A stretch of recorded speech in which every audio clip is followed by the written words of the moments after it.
আসসালামু আলাইকুম। যে কোনো আবাসন প্রকল্পে বিশেষ করে জমিতে বিনিয়োগের ক্ষেত্রে কিছু বিষয়ে না জেনে বিনিয়োগ করলে আপনি হতে পারেন প্রতারিত। চলুন জেনে নেই বিষয়গুলো কী কী।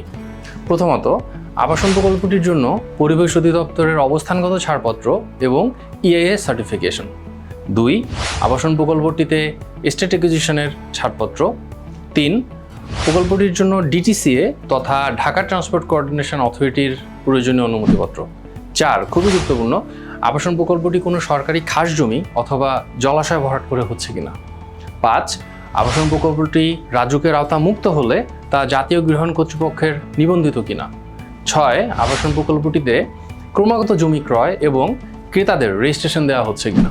এবং 7, আবাসন প্রকল্পটি যে কোম্পানি থেকে কিনছি তারা রিহ্যাব অথবা বাংলাদেশ ল্যান্ড ডেভেলপার্স অ্যাসোসিয়েশনের মেম্বার কিনা। এই বিষয়গুলো যাচাই ও বাছাই করে বিনিয়োগ করলে আপনার বিনিয়োগ হতে পারে নিশ্চিন্ত। ধন্যবাদ।